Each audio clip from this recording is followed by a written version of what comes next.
Thank you for coming. Welcome. Start with this session.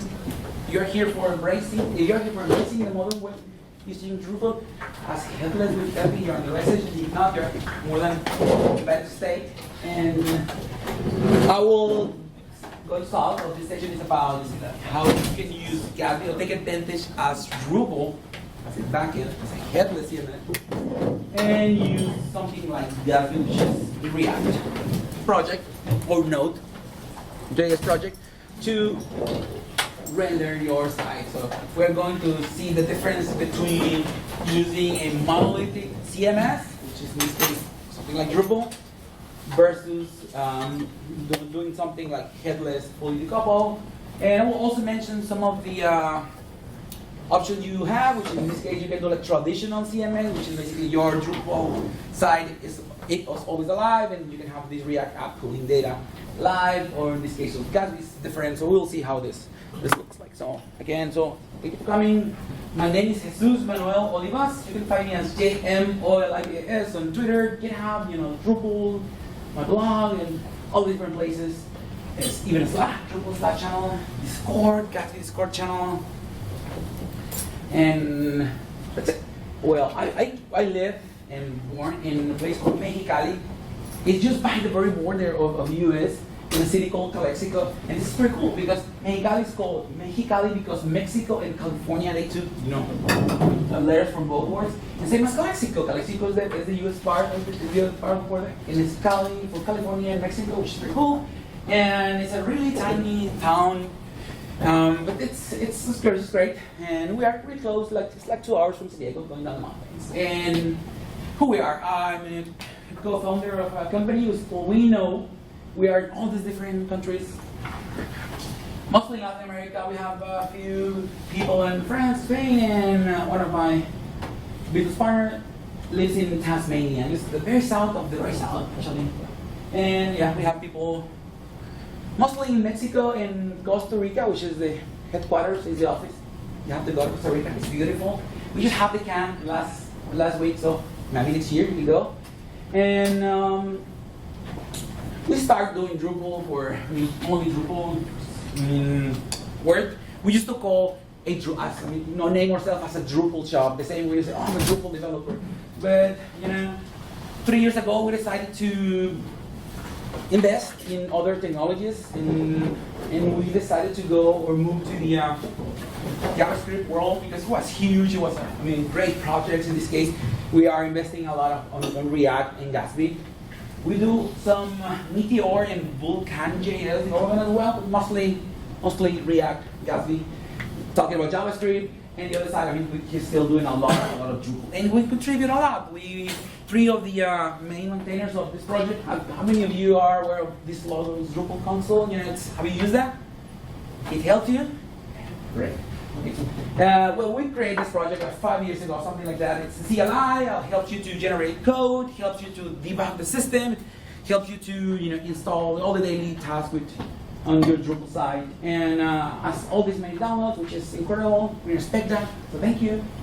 And well, as I was mentioning in the beginning, the company started as a Nexus with different names, a Drupal shop, So you always use Drupal. It's always Drupal because whenever you know a tool pretty well, you tend to try to use for resolve every problem. And some of the times when you use a tool for resolve every single problem, you end up abusing it. But I think that happened to us way too many times. So we'll see. And because that, when all you have is a hammer, everything looks like this, doesn't it? It's kind of like this, It's a little dangerous, but Drupal is great. It's incredible tool. Community is awesome. And what happens? Let's go talk about Drupal. Drupal, as mentioned at the early beginning, is a monolithic CMS. What's the meaning? What's the definition of a monolithic CMS? It's an all-in-one app, right? That you can use for entering content and publish content, right? And traditional CMSs as Drupal and WordPress and Joomla and all others provide you with a graphical interface for entering content, right? But it also provides you with a theme layer or theme engine that allows you to pull data from the backend storage and manipulate how this data looks like. I mean, you can create pages. You know, we have, Twig, in the case of Drupal 8, we have layer builder, we have panelizer, all this stuff. Again, so it provides you with an interface for doing all that, but it also provides you with the engine for rendering all those pages. And another thing that CMS provides you, I mean, like it or not, it's the stack you're going to use. In the case of Drupal, you're kind of somehow like forced to use the PHP and Apache or Nginx, your web server. You have to you have a database to use, and you end up having PHP on your server, that kind of thing. There's nothing wrong with that, but it's not a decision you can take. You have choices, like MariaDB or MySQL or Postgre. But in the end, you have to use a web server, you have to use a database, you have to use coding language, it's PHP, and whatever else you have. And well, but what are your choices? What can you do? Let's talk about the traditional headless. I mean, how this looks like. Again, first I talk about the monolithic CMS, which is everything is all in one app. You enter data, you use to publish data, and that's how it is. Traditional headless is something like this. What you have here, it is a Drupal exposing an API, exposing like URLs from your site, and either using JSON API or GraphQL.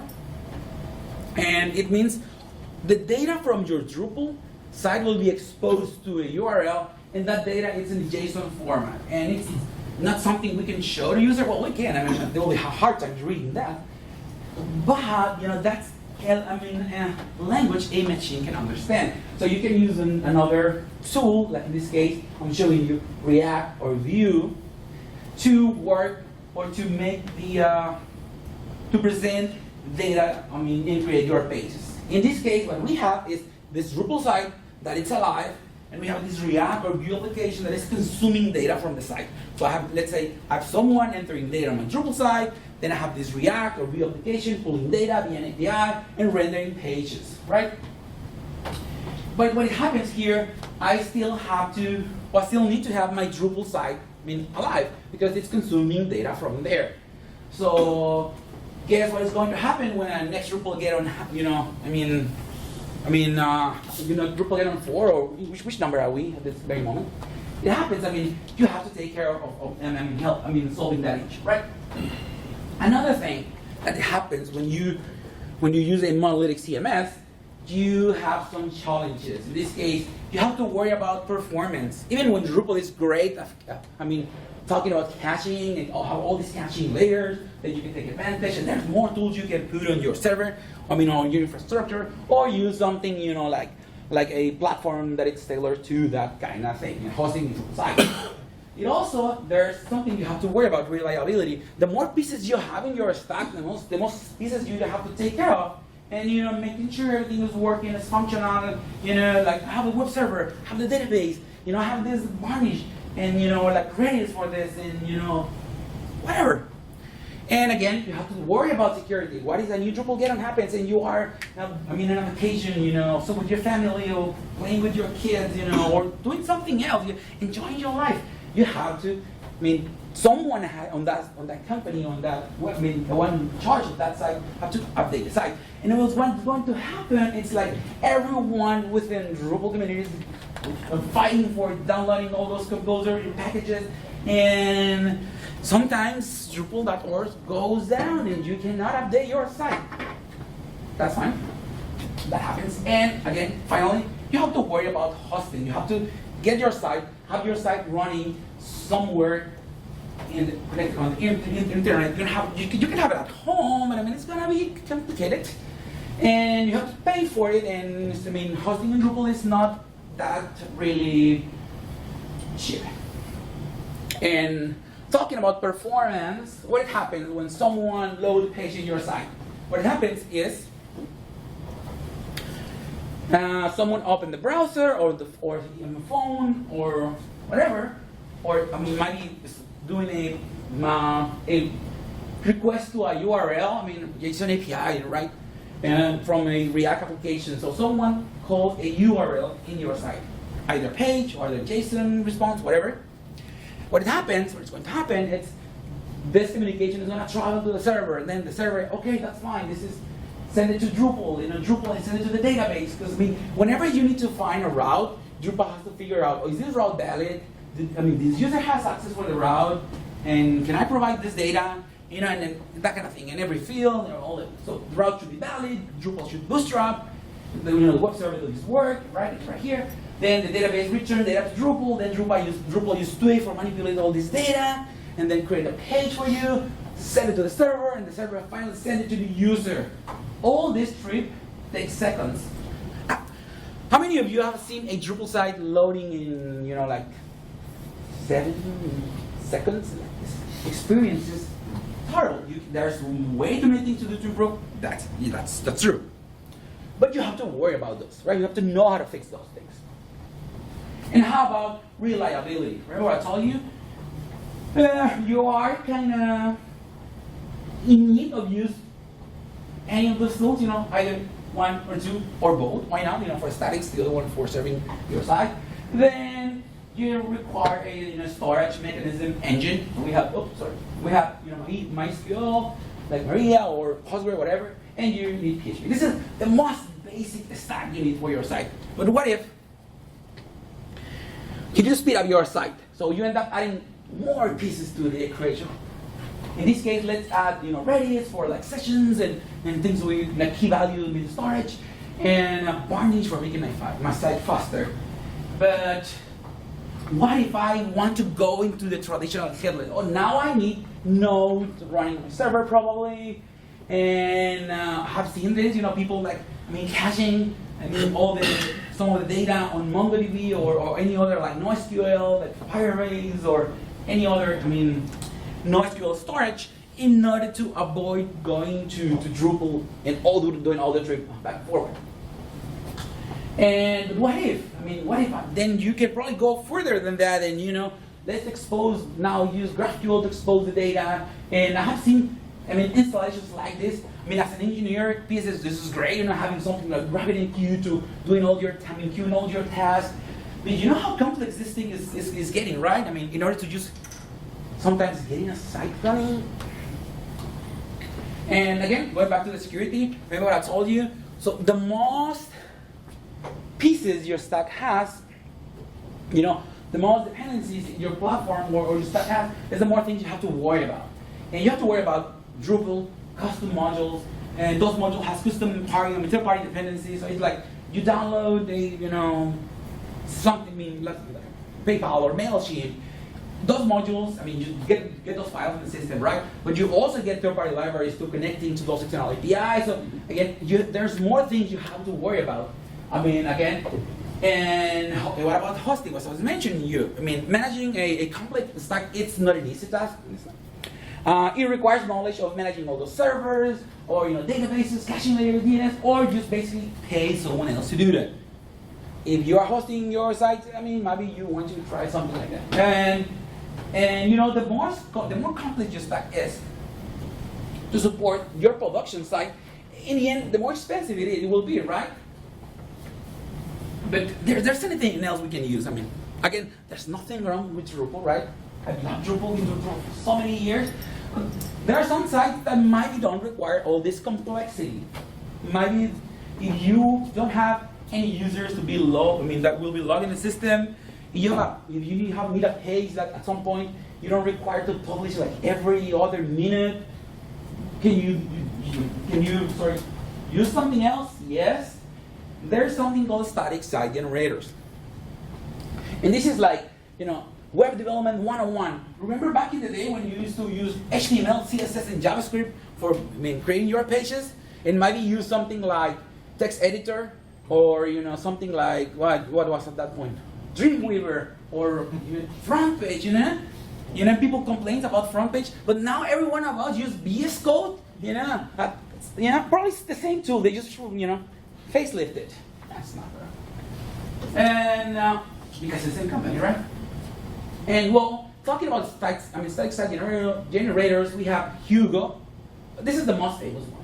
Hugo, Jekyll, and Gatsby, my new love. It's pretty cool. What happened here? It's how these tools work.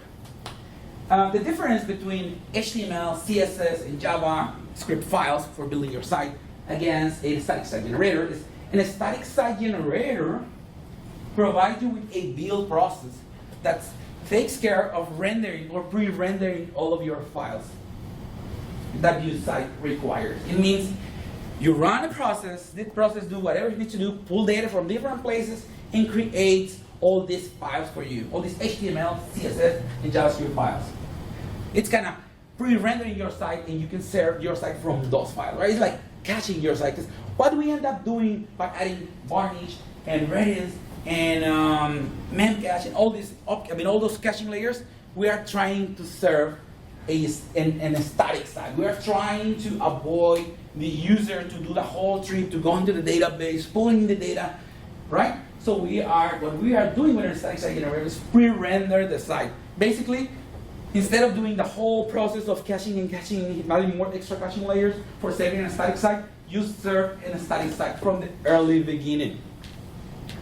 So yes, we are here. We are back to flat files again. Remember, I told you so we have HTML, CSS, and JavaScript files.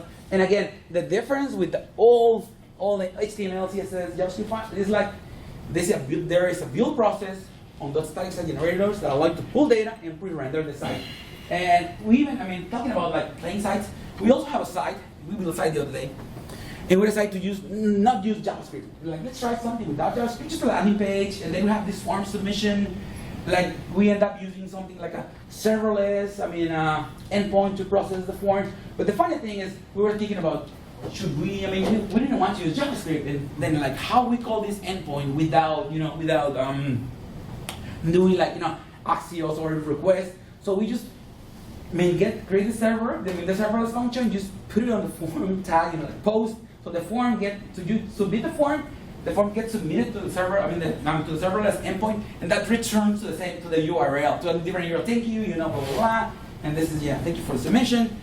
And, the serverless function takes care of registering the email on MailChimp and do whatever you want to do, like sending an email or, sending a message, text message, whatever.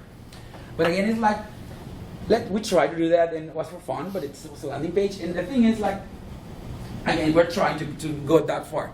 And again, remember what I told you about the building, the building process? How this happened, how this thing works. There is something called Jamstack. I don't know if you are aware of that. Jamstack, it means JavaScript, APIs, and markup. What it happens is, remember what I told you about all the request response stream on Drupal? Like the URL, the server, the CMS, then the database, then back and forward. All that life cycle, when you are using Jamstack, it happens on the client. So everything is, you do a request, a response, everything is on the client side. And all of the data that you pull or you consume, it's via URLs, APIs, so basically anything that should be pre-processed, to consume data, it's an external URL, right? So there's no code for that on your app. And basically, your markup is already pre-built on deploy time. So you have a process to pre-build your site, and then you deploy that. And remember the other trip, all this long trip, just get reduced to something like this. So the visitor go to your site, load the page, and the page gets loaded by a CDN. So it means this page will be served to your user from the closest location he is at. So no database, no PHP, no, all this extra action layer, all this complexity, no, because you only serve in files. But what is my backend? You might think about all of your backend, it's gone. No, it's not gone. It's to be something like serverless function. Which challenges do we have with something like this? Because there's no database, there's nothing. There's no storage, there's no nothing. So let's say web forms. Drupal has a great project called Web Forms. Thank you for that, Jacob. It's incredible. It's incredible. That's probably one of the greatest reasons for using Drupal. And content modeling is another one. It's great. Go to Drupal, you create your content type, you model your data, you can relate to things here and there. But web forms, in this case, once you go this route, you probably don't have that because, we're trying to only use Drupal for entering content, right, and then pre-build our site. So the way you can probably resolve this is by using a serverless function I was mentioning before, or maybe all those like form services that access platform as a service where you go create a form, they give you a URL or something that you can use, or a snippet of code that you can just copy paste it and that's it. Another point here is most of the data we collect in forms at some point ends into a CRM system, right? Something like, oh, let's take this data, so, and just get the payload and just register that into a CRM system. In Drupal, we do a lot of that. This having like form submission event that we attach to, and just get the data and just use an external API to post this data directly to a CRM. In this case, most of those tools, all the CRM systems, already provide you with a URL that you can push your form. Obviously, this URL, something, form, something, ID of that particular form, or provide you with an API that you can use, right? So again, you can do that with forms. In this case, you are using a tool like a CRM or external like serverless function or a form submission platform for that. Something about commerce, because it's a huge thing in Drupal as well. I mean, there's other tools like headless. Tools like Shopify, Salsify. Those tools are called product experience managers. It's kind of the name for the kernels for headless Drupal tools. Or you can maybe use a Stripe or PayPal. Just get go to PayPal, copy snippet code, and that's fine. Or use integration with those tools with Gatsby. We'll see how this works. And something like comments, right? Again, most of the time I see sites using this queue or any other tool for that. And again, you can also do a serverless function. Just don't do that. It's like just go and just use something that is already for that purpose. And another big concern when using a static site generator is the graphical interface. It's like, that's fine. If you don't want to use Drupal, let's say, okay, this is a multi-site. Let's say something like just graphical. Let's think about not using Drupal at this point, right? Not like we are not going to use it anymore. Just think about it. And let's go right through static site generators. What is going to happen is you will end up editing your Markdown files manually, again with a text editor.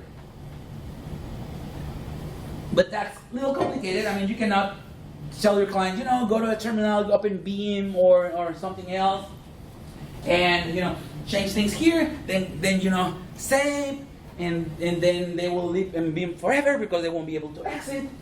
And then they have to commit all the changes, and then git commit, push the repo, and then this is getting complicated. So we are going away from complication, and we're complaining. Making this thing more complicated. There's a solution for that. So, can you see what we're trying to do in this time? This very moment. Let's go back to Drupal. Let's use Drupal again, okay? Because it's a good choice. Let's try to decouple the content management system from the production environment. Okay, let's use Drupal for entering data. Let's use Gatsby for building the site for this preview process. And in this way, we can decouple the CMS part from the site visitors are visiting. And there are plenty of tools there if you don't want to use Drupal. Something called, again, Git-based CMSs are those tools that allows you to editing all those Markdown files, provide you with a graphical interface. And we have Netlify CMS, Forestry, and Cloud Cannon. Depending on the tool, Netlify I think works with most of the static site generators.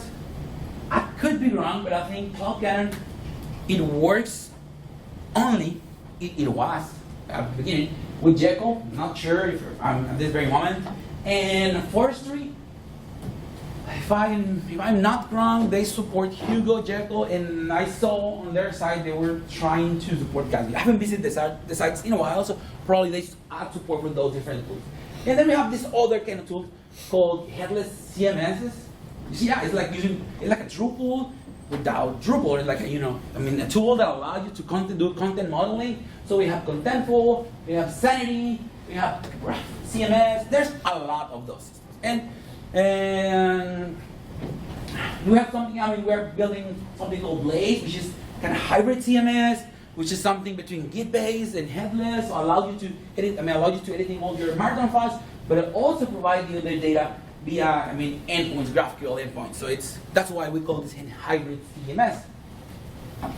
But how about the good old drop. How about Drupal? There's something like this in Drupal. Can I achieve something like this in Drupal? And the answer is yes. You have choices, because in Drupal you always have choices, right? There's a module called Thome, Thome, which basically allows you to use Drupal as a CMS and provide you with this build process, right? Allows you to, build your site or create a static version of your site. HTML, CSS, and JavaScript. So again, render your site as files. It's like pre-caching your site from the very beginning. And at the beginning they start only using CLI commands for doing this, but now they introduce it. From the graphical interface you can export your site, it's an incredible tool. I don't want to say downside here. You end up with, again, HTML, CSS, and JavaScript files. By using a static site generator like Gatsby, you end up with a React application. So again, you can take advantage of that if you want to keep adding more data dynamically on your site. And that's why we decided to use Gatsby. Jamstack here. And what is Gatsby? Well, some people say Gatsby because they name themselves as themselves at the early beginning as static site generator, which is great, or it was great, or was through probably version 1. But what it happens now, they rebrand the project. Gatsby is a free and open source framework based on React that helps developers build blazing fast websites and apps. You end up with a React application. It's not only static files. It's not like only generate HTML and flat files. You end up with a React application. What it means, once your page gets loaded, you have events, or you have get attached to the React lifecycle to keep pulling data from different endpoints and keep updating your components, or rehydrating your components. And when using something as Gatsby with a headless CMS, in our case Drupal, you end up with something like this. It's called a content mesh, or maybe some people say the content mess.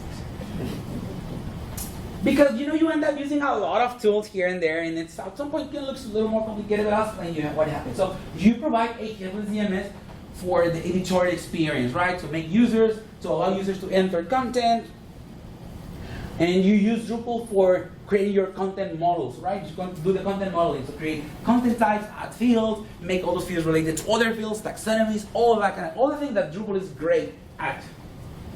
And by using this model, you also provide a modern tool set for your front-end developers. It means you provide tools as React for them to build components. So whenever they need to render something on your page, they can use a React component. It means they can reuse all those components. How many of you are using Drupal with something like a design system, like Pattern Lab or something like that? No? Yes, no? You have to. It's a great experience. You decouple a little the data layer presentation from Drupal. So basically, you can, by doing something like this, in this case with Gatsby, is you can hire someone who knows React and doesn't have to know Drupal for build your site or make your site looks beauty. And as a company, I can tell you, it's easier to hire people who know React or who wants to learn React and who wants to work with React than someone who wants to theme Drupal. Some people claim theming Drupal is kind of painful. Probably. I didn't say that, I used to hear that. And if you want to have a better experience, again, you can use Pattern Lab or any design system. Basically allows you to do all the front end without worrying too much on Drupal, content, that's something, all this huge thing. Probably the most painful thing in Drupal is this render array. I didn't say that. And finally, you provide, with this content mesh, really fast site, because the end result is already pre-built. So it means whenever user wants to load a page, the page is already there. It doesn't have to go all the trip to go back to your site. The page is already rendered. and you provide or you deploy your site to tools like Netlify or any other CDN system like CloudFront or whatever you want to use. We use Netlify a lot. It's a great tool. Actually, they are here. They have a place on the exhibit hall. Again, so you have all these like three actors, right? The content editor can use Drupal. Your front-end people can use React for building the thing, and your visitor has a pleasant experience because your site is fast, it loads immediately, and what happens? So how Gatsby works? Let's go to the Gatsby thing. So Gatsby, again, is Node, JavaScript, React, if you want to call it. It is a tool, it's a framework that allows you to build React applications. So you can do something like this, or you can use Gatsby like this. You can use Gatsby for pull data from different sources, like a database, like a different CMS, or maybe you are pulling data from WordPress and Drupal because you have all those legacy sites and you want to have only one presentation for both sites or for multiple sites. Maybe you have this data on the file system, you have Markdown files, or you have YAML files, or like text files, whatever. And you can even use a Google spreadsheet or Airtable for it. I have a blog post for that. How to use Gatsby, how to generate a site from Google spreadsheet. So you go to Google spreadsheet, enter data, actually you create a little script for clicking menu and deploy directly to Netlify from there. And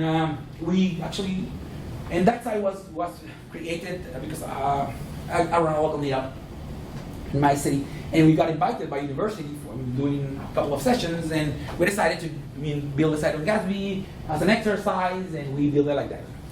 And again, so we have something like this, right? You can replace these icons, database with GraphQL or JSON API, to replace CMS with Drupal, like this thing.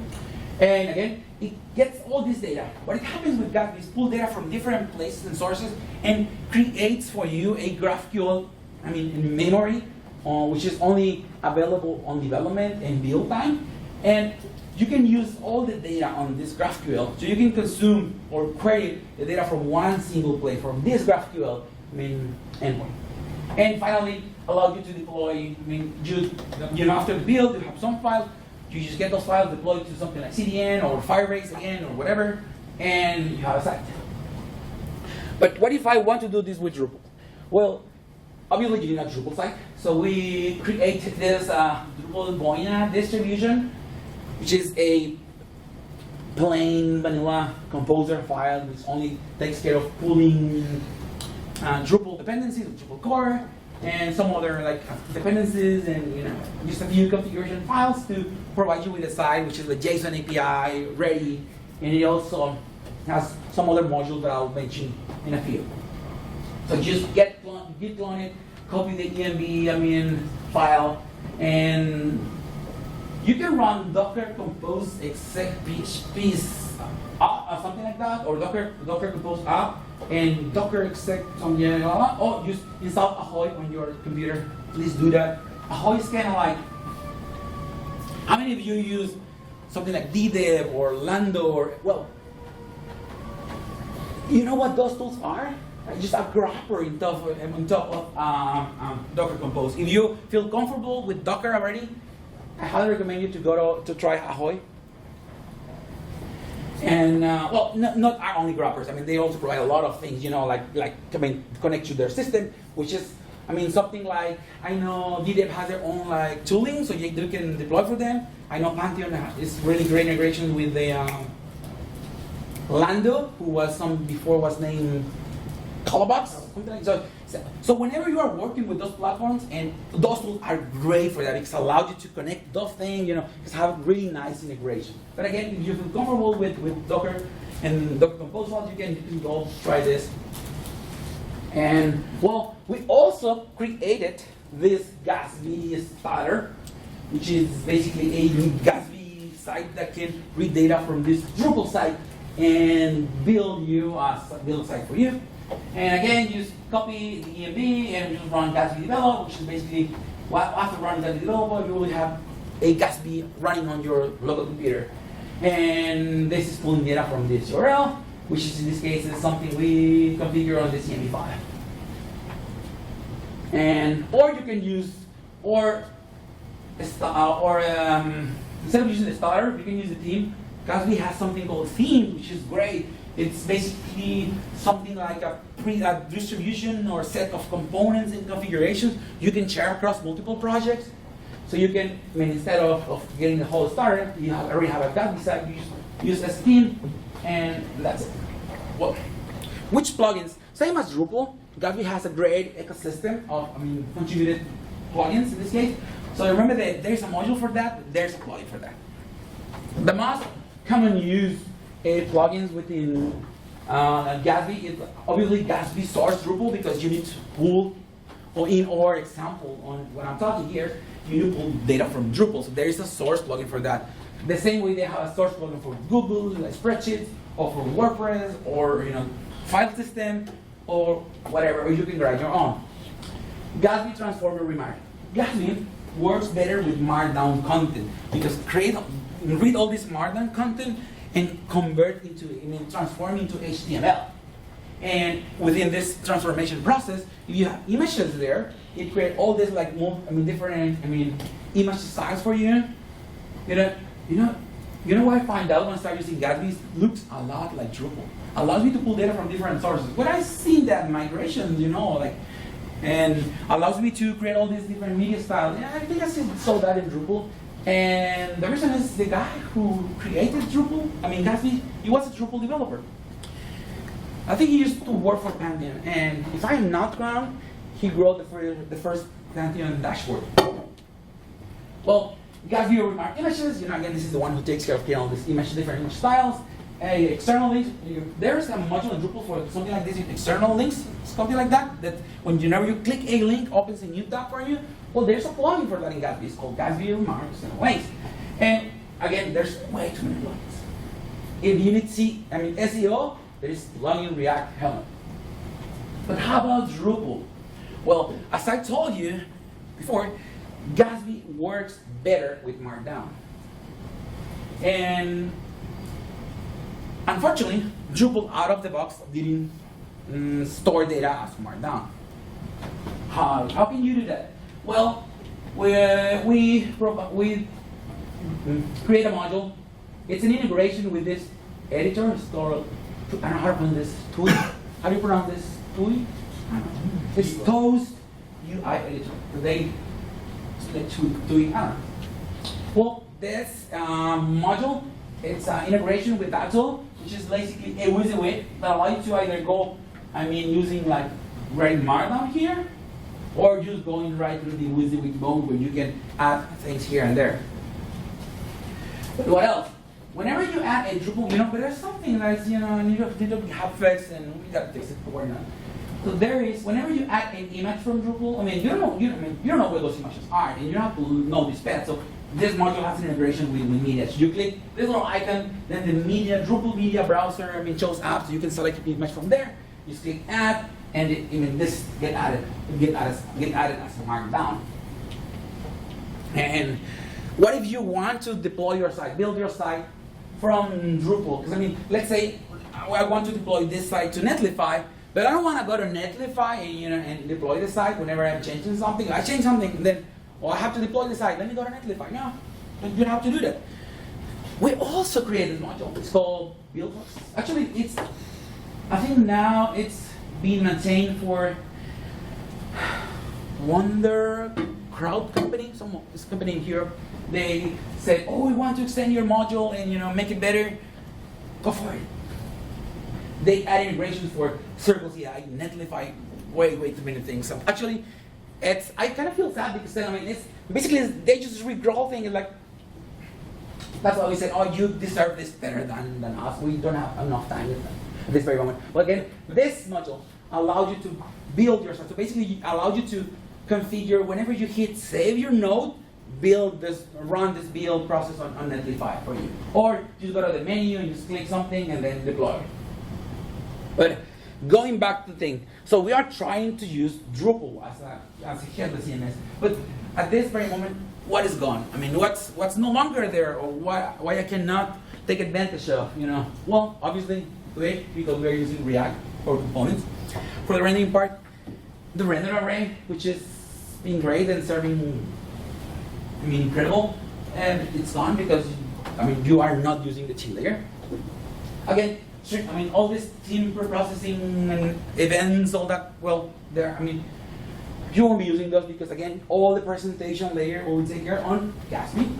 And there is no views, which is one of the reasons we love Drupal. But then we have GraphQL. GraphQL has something called GraphQL.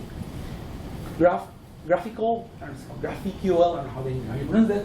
And the latest version of GraphQL is just great. Actually, there is a panel you have on the sidebar, and you can click all this content, all these contents, and then you can click fields, and it start creating a query for you. You can go and filter. I want to filter with this field. You click the field, and give you an input to do that. It's not as visual as views, but it's a great tool for learning GraphQL. But what you can keep using, we are using Drupal, right? Obviously, why are we using Drupal? Because we want to use and take advantage of the data modeling, right? Create content types, taxonomies, make all those relations, all these paragraphs. If you are using paragraphs, please use it carefully. I've seen people abusing paragraphs, really bad.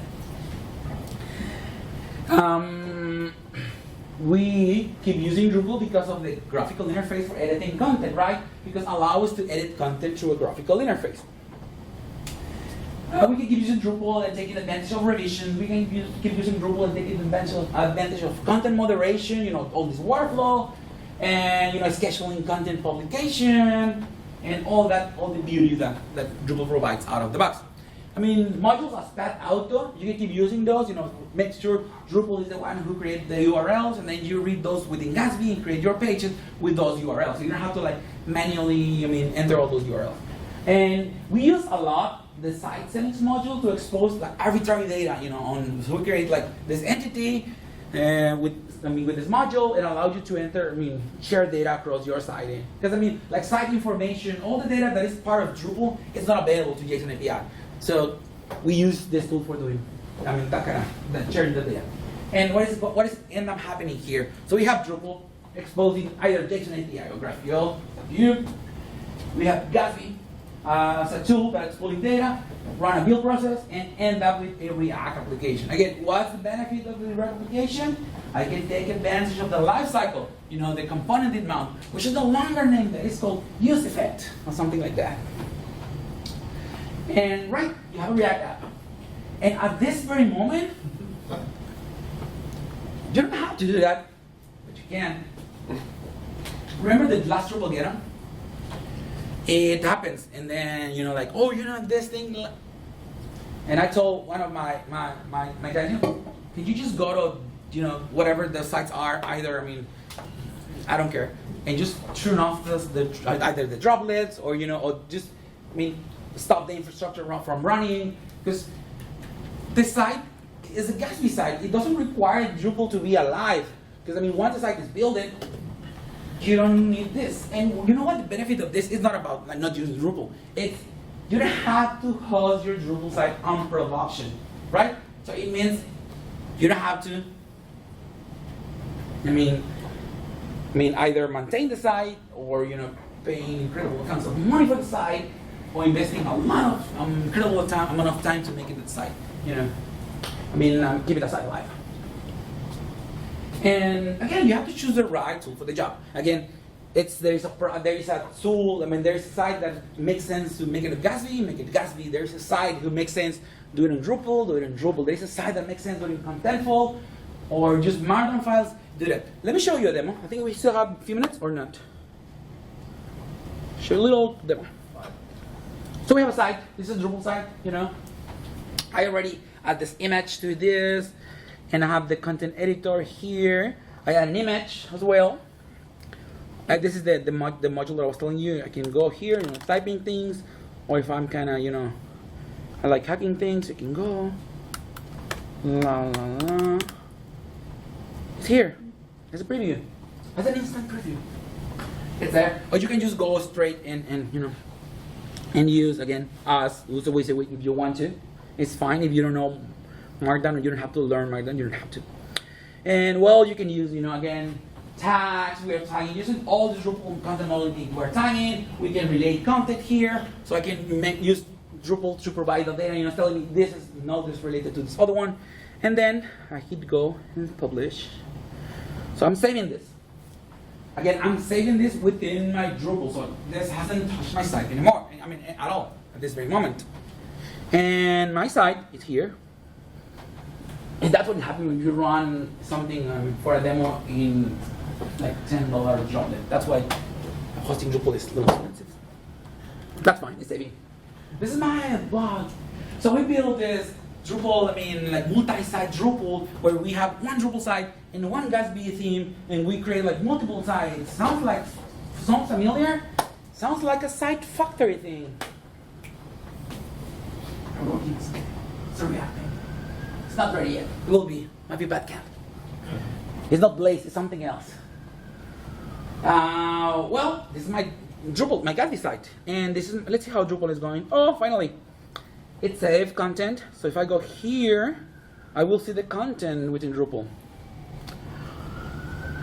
Let's put some other $5 on the thing. Yeah, no, it's a droplet. It's just like cheap droplet. In purpose. I mean, just to make you feel like Drupal is slow and why Gatsby is there. It's a joke. But someone in the audience wasn't me. So this is Drupal, right? It's here. Posts are here. Site is here. As I mentioned, we can go to Netlify and deploy from here. Or I can go to here. I didn't configure the thing for like immediately or publish because it's kind of insane. Because Drupal, you click save several times to change things and save. And every time you save there's a submission, you have to wait, And let's see, environment, Drupal.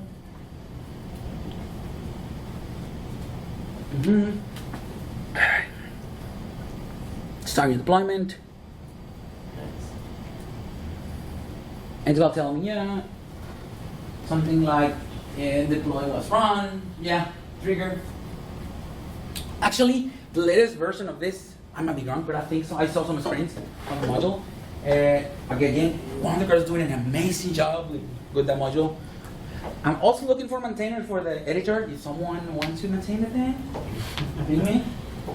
And let's go to Netlify and let's see what's happening. It's go to deploys and to be building. It's building. It's here. And what I saw is they are working on something like for notifying me within Drupal because they are using the Netlify API, so they can keep pulling all the log, and you can see the log here.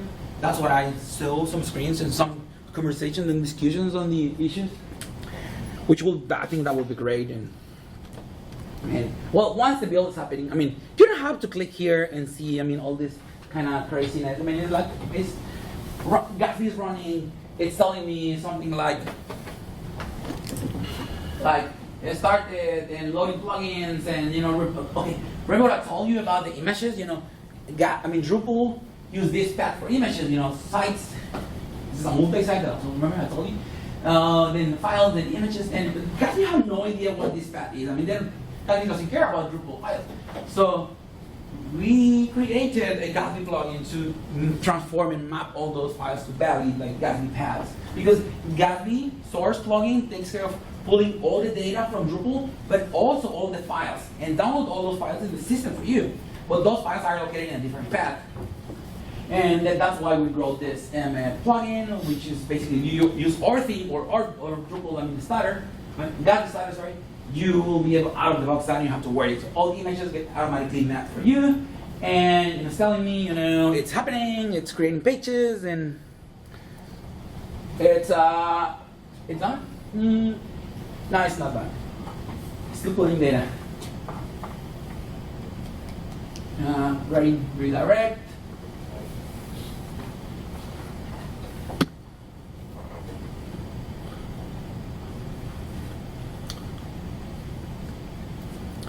Still running.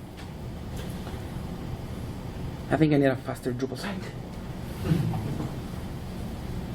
Well, I finished. There you go. Yeah. It's coming. Yeah. So it's redirection, bootstrap finish, deprecation. So it means we're required to update React component probably. And what happens here at this very moment, it's like Netlify is building, or it's running this continuous integration process, is creating the instance on the fly. I think pretty sure when there's something craziness happening with containers and Kubernetes and all that kind of thing. And it's telling me, hey, there are some images you are using without, HTTPS. I know, it's my bad. Because I'm just linking some GIF files, and for some reason I haven't run a script for updating those files. And well, it's done, finished, site is live.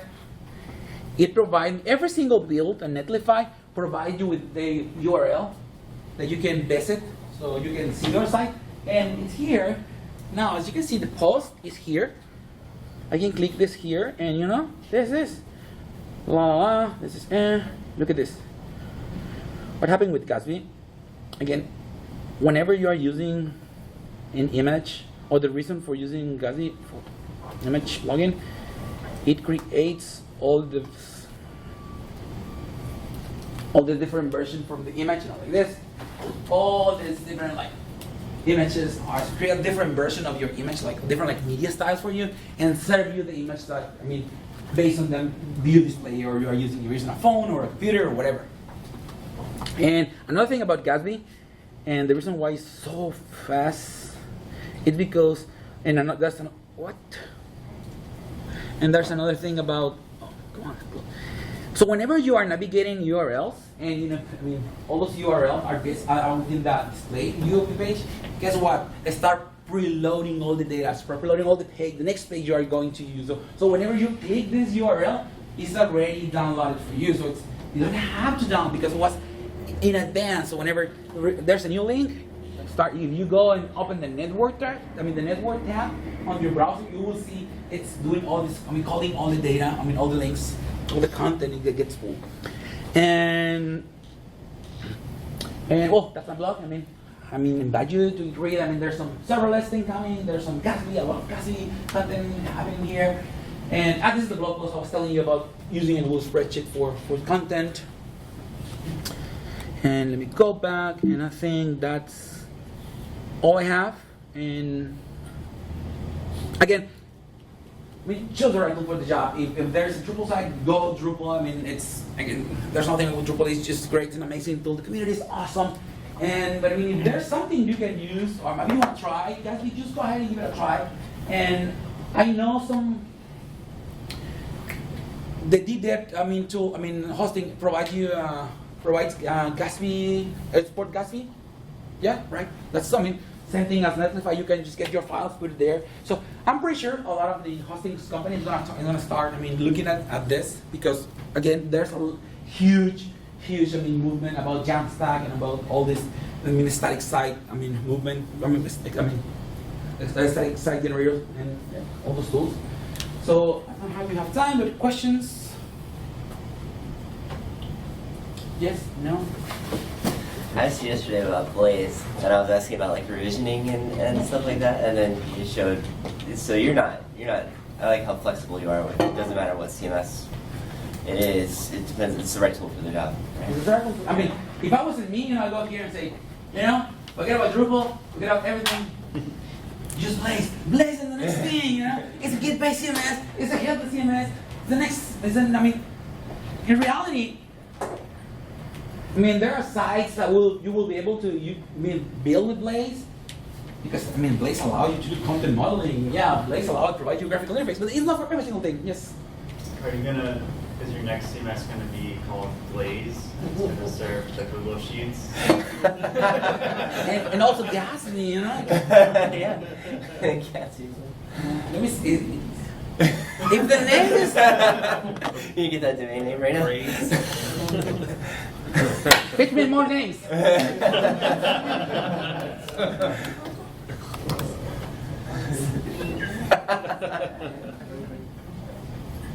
Ya put it on the card.